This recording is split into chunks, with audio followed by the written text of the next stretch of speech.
We have a few questions. Please keep them coming, but I'll dive straight into it. The first question is from Claudia. Her question is, the last example on equivocal clauses, it states that the disputes will be resolved by arbitration and upon failure should be resolved in the courts. What exactly makes this wrong? I know that Michael wanted to take that question, and then we'll also hear from the rest of the panelists. Michael. Right. What is wrong with that drafting is that arbitration always leads to a final and binding determination. There's nothing like going to arbitration and it fails. So if you opt to go to arbitration, then the end result will be final and binding on the parties. So that is something that you want to note.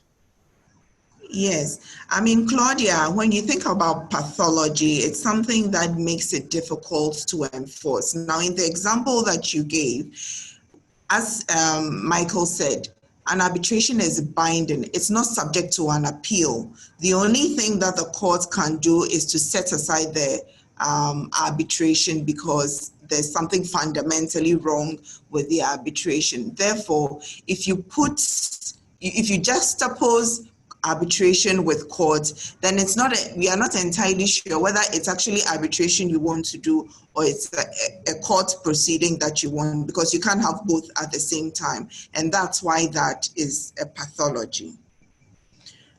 We have the next question from Grace, who says, what is the criteria for determining that a clause has been overspecified? Diana, would you like to take that?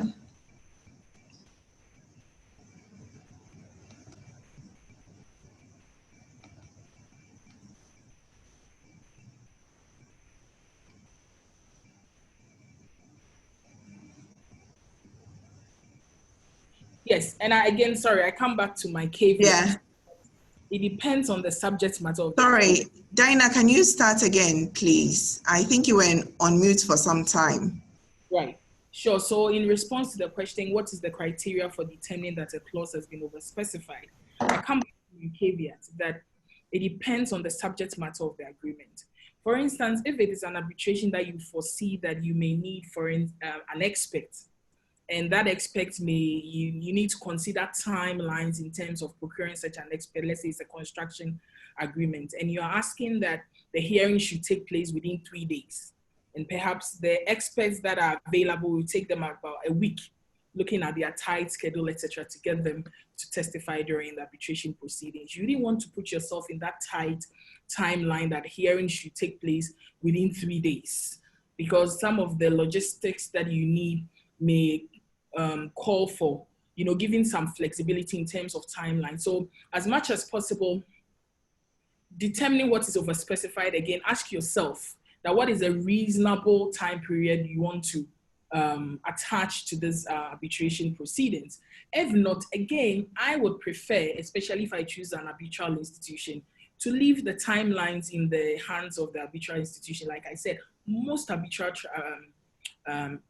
institutions are aware of the need to balance time as against the realities of the proceedings. So I think this is what I would be my response to that. So it depends on the subject matter and what parties intend to achieve. Of course, if you take 3 years to run arbitration proceedings and you provide because you want not to be over specific, again, 3 years is just being too long. And so there's no one answer to it, I guess, is to go back to what the subject matter is and what parties intend to achieve the outcome and when reasonably. Yes, Grace, certainly it will depend on each arbitration clause and what will be, and how you'll define overspecified. So for example, one of the very practical ways, I can give you a practical example in Diana's slide, on Diana's slide. She mentioned, for example, if you state Mr. So and so should be the arbitrator. Now, for example, if now in your arbitration agreement, you have a contract that is running for 10 years, for example, and you put in it that Nania Owusu Ankomah Sackey should be the arbitrator, and 5 years down the line, Nania Owusu Ankomah Sackey no longer sits on as an arbitrator or has been removed from the list of arbitrators, or indeed she has passed away, how then do you appoint an arbitration practitioner to hear it? That is an example of specificity. When you go too much into the detail and do not allow wriggle room where something goes wrong in the future for the arbitration to be able to proceed. Now, we have a question from Yom, which says that can an arbitration clause outside the jurisdiction of the court? Does anyone want to answer that? I'm happy to take that question. I think an arbitration clause effectively circumscribes the jurisdiction of the court. It doesn't oust the jurisdiction of the court completely. It only allows the court to step in at certain instances. So for example, an arbitration clause will not prevent a party from going to court to set aside an arbitration award. An arbitration clause will not prevent a party from going to the courts to ask for support for the arbitration, for example, for an interim order. An arbitration clause cannot prevent a party, when they've challenged an arbitrator, from going to court for the court to decide whether the arbitrator's own decision on the challenge is correct. So what it does is that it allows the court to act in certain instances while at the same time disallowing the court. So you cannot go to the courts for an appeal. That is impossible. So in that respect, in respect of the court's appellate function, an arbitration clause will oust the jurisdiction. But in many other ways, the jurisdiction of the court prevails, except that it's only in certain instances that the court can step in. I don't know if anyone wants to add something to that. Oh, I think that's yeah, Michael.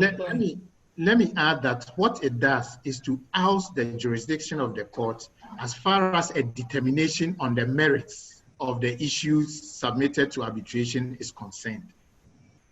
So the court's jurisdiction to make a determination on merits of the disputes is ousted. This one. We have a question from Victoria, which says, will adding that the parties will resort to the court for interlocutory or interim orders, for example, injunction, be one of the things to avoid? I think we've touched on it. Dinah, do you want to take that? Clearly, I mean, it's something that the parties will want to avoid, particularly when they were avoiding the court because of certainty. What you note from most arbitral institutions, even including our ADR Act, is if the parties are allowed to give power to the arbitral tribunal to determine such interim measures. And I believe for obvious reasons that going back to the court would then end up, facing the very challenges that you try to face away. So most arbitration rules that I have come across would always provide that if the parties so request, the arbitrator or the arbitral tribunal may give interim measures. So as much as possible, if parties can agree when all things are optimistic and sunny and happy among them, you would want to give some, emphasize some of these powers to be given to the arbitrator or the arbitral tribunal instead of going to the courts. Victoria, on that question, I think you also have to remember that in all jurisdictions, the courts retain certain powers. They're able to give powers of preservation, injunctions, and that it does not matter whether the arbitration clause is actually providing for that. It is because it's in a particular seat, the arbitration is seated in a particular jurisdiction. It would allow the court to intervene to give certain measures. And that's important because even when arbitration tribunals, for example, give certain measures, you still need the courts to enforce it. And if I'm sitting as an arbitrator, for example, and I say that one party A is prevented from selling the goods that are in disputes and the party goes ahead, as an arbitrator, there really isn't much I can do. But the party can go to court to enforce that order that I gave in arbitration. So there is always some room for the court to intervene and help arbitration. There's a question here from David, which says that, well, great presentation, Diana.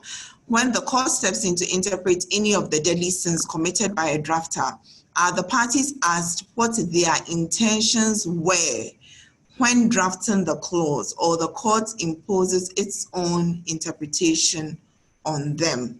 If it's the latter, won't it affect party autonomy, which is fundamental in arbitration?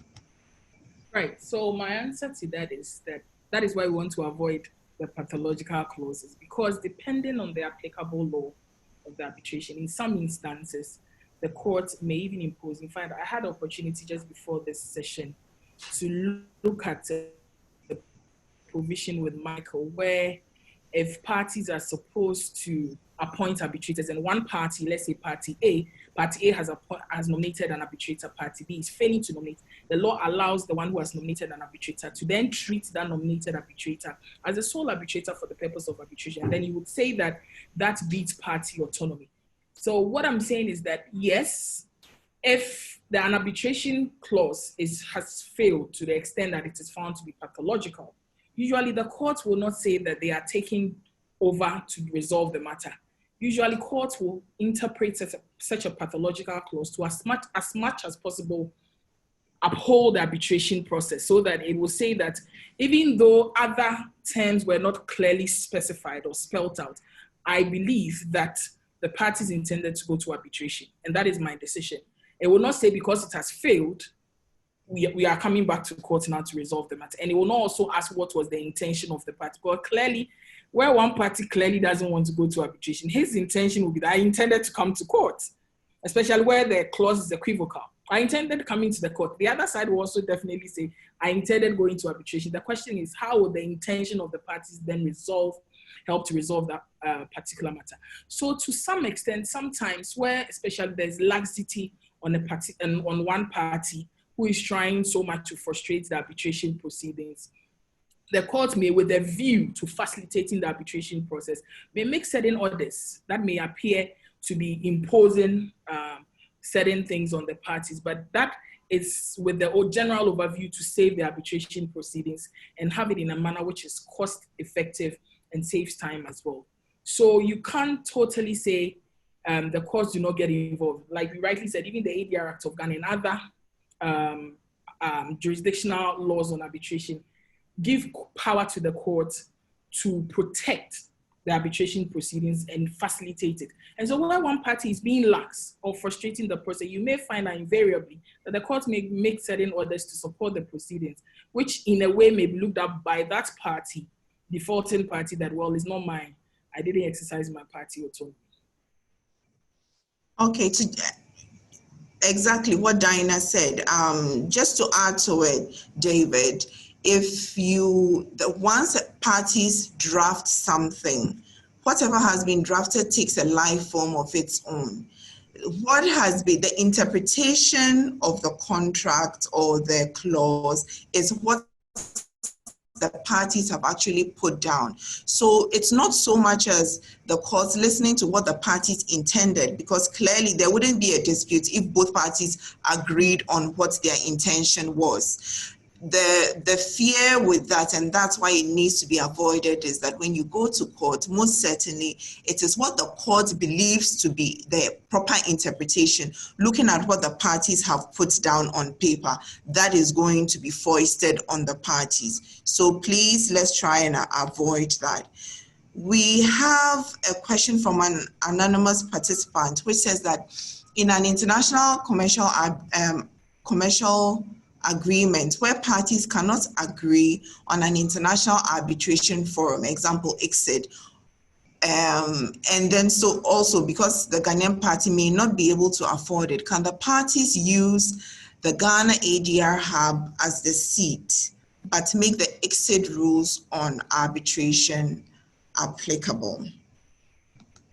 I think the first thing perhaps maybe we should note about that is that the Ghana ADR Hub cannot be a seat. The seat is usually a jurisdiction. So for example, the seat of an arbitration can be London, Accra, Germany. But the Ghana Arbitration Hub certainly can be the institution that is overlooking the arbitration. And every institution can apply every arbitration can apply institutional rules of another arbitration institution. So you can be at the Ghana Center for Arbitration, conducting an arbitration using the ICC rules. That's possible. I don't know if, Michael, you would like to add something to that. Sorry, yes. So parties can always ask an institution to use its rules and also to administer arbitration for it. But you have to make sure that the rules of the institution is compatible with the subject matter. For instance, the Ghana ADR Hub rules may not be very suitable for state investor arbitration or some forms of arbitration. So you have to make sure that the center you are choosing and the rules that you are choosing will be compatible with the dispute that you have. For instance, I've come across a case where the parties had the umpire procedure and asked the ICA to do that, and they said, no, we don't do the umpire procedure. So you have to make sure that the center you are choosing or the institution you are choosing will be comfortable with what you are requiring. But of course, parties can always agree, if they are acting together, to look for an institution which would administer their arbitration in place of what they had put in the original agreement. Thank you, Michael. There's a question here from an anonymous attendee which says, for the place of arbitration, do you have to specifically state the city or the country is enough? In the latter case, how does this work in countries that have federal laws? Would anyone like to handle that? Okay, so normally arbitrations are seated in cities. Now, you have to know that when you are talking about, there's a need to distinguish between the applicable law and the procedural law. The seat of the arbitration will determine the procedural law, but the governing law may be different. So if you have a federal state, then if you choose a city within one of the federations, you have chosen the laws of that federation as the procedural law. You may then choose the same law to be the governing law or a different law to be the governing law. So in every arbitration, you have two sets of laws. The procedural law, which is the law that governs the arbitration proceedings, and then the governing law, which is the law that determines the outcome on the merits. When you choose a seat, you are choosing the law of the seat as the procedural law, but not necessarily the governing law. This is one of the complexities in international arbitration. Thank you, Michael. So usually, just to add to what you said, usually the practice is to state the particular city. And then when you state the city, then the relevant rules apply. But yes, in some cases, just stating the country, you know that would be, enough to know what the seat is. But for example, in federal countries like Nigeria, it's quite important to be specific. If you say Lagos, then they know actually which rules apply. Sometimes across all of them, they have similar rules or the same rules, so it doesn't matter. But in some instances, that can be problematic. I'm sorry, you'll realize that some of the questions, I'm simply answering them because our time is running out and we won't have enough time to answer all the questions live. So please forgive me, I'll have to pick on some of the questions for the panelists to answer, and the very simple ones will just simply send a written answer. There's a question here about whether a party can withdraw from arbitration proceedings at any stage. Right. So to take that, both parties, party autonomy again, both parties can decide that they are now withdrawing from arbitration. But if you decide unilaterally as a party to withdraw from arbitration, it's like going to court and deciding not to prosecute your case again. The arbitration will go on without you. So for withdrawal, it has to be with the consent of both parties. But if you choose to withdraw from the arbitration, and the other party and the arbitral tribunal will proceed with arbitration to deliver an award.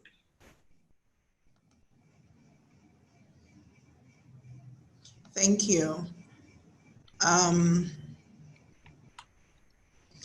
Chris is asking, so can it be said that an arbitration clause outs the original jurisdiction of the courts to hear the matter first, and save its supervisory jurisdiction?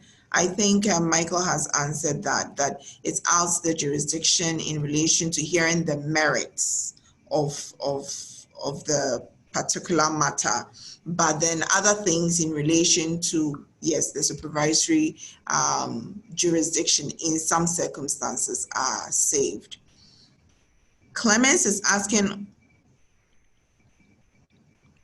okay, Clemens is given, is referring us to the case of DeSimone Limited and Olam Ghana Limited. Thank you for that. Pearl is asking if the arbitration clause contains a non-arbitrable matter, for example, a matter in section 1, and the parties go to court, indicating that the matter is unarbitrable. Does this oust the jurisdiction of the arbitrators from the onset, or they have to go for arbitration for the matter to be ruled as unarbitrable? That's a very interesting question. Does anyone want to take that? Okay. Yes. So first of all, there are two issues here. If the party is raising what we call the arbitrability of the dispute, say it's a dispute regarding the interpretation of the Constitution, the person makes reference to Section 1, and I believe it's Act 798 that he's talking about.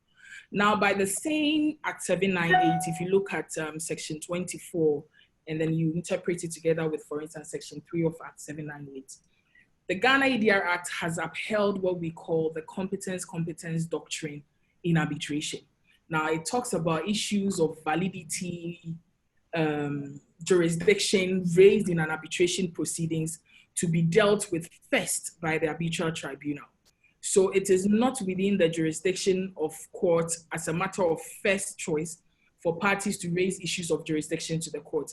By the very provisions of Section 24 of Act 79, it says any issues regarding jurisdiction, which is referred to in arbitration terms as the competence rule, must be dealt with by the arbitral tribunal itself. So as to whether the arbitration clause is valid, or as to whether it covers an area which is not arbitrable, etc., the first call is to move such an application before the arbitral tribunal.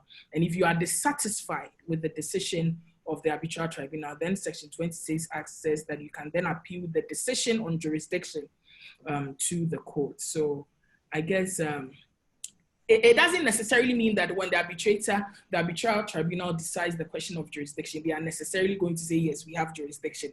That is the misconception we need to take out. You may have an arbitral tribunal that says, indeed, this dispute is not arbitrable because of Section 1.